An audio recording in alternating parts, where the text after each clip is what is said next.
Borsa per il futuro, parliamo dei mestieri di domani. Si è investito molto nella formazione. In questi giorni, proprio stamattina, abbiamo fatto le audizioni anche per la nuova norma che regolerà tutto il sistema, anche sulla base di quello che è stato fatto fino adesso, ed è significativo che questa norma si chiama norma per l'orientamento e la formazione permanente.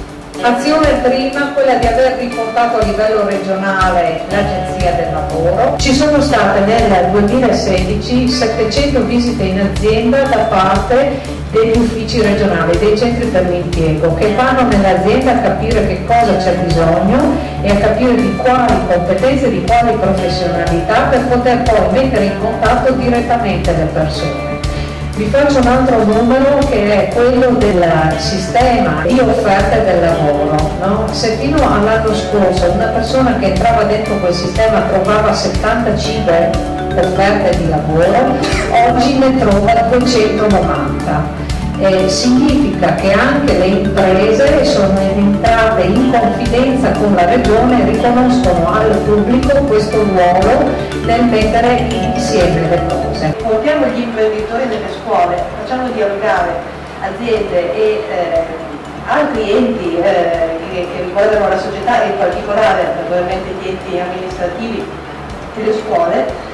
Raggiungiamo un obiettivo importantissimo, che è quello di parlare lo stesso linguaggio. Parliamo di 4.500 tirocini che sono stati attivati grazie anche alla mediazione dei centri per l'impiego. Tirocini che significa opportunità di imparare lavorando, che si unisce a tutto il tema dell'alternanza scuola-lavoro.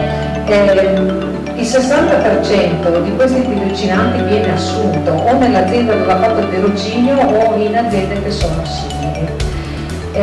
Il programma Garanzia Giovani People, che ha dentro una parte che è Garanzia Giovani e poi il piano di occupabilità che riguarda invece le persone che sono uscite dal lavoro, ha avuto richieste da 39.000 persone, di cui 32.000 poi sono state effettivamente contattate. Siamo praticamente alla copertura di quasi tutti i disoccupati che ci sono in Friuli Venezia Giulia. Grazie a Garanzia Giovani sto svolgendo un tirocinio presso la stessa struttura e quindi significa andare a personalizzare gli interventi formativi e di orientamento per ciascuno.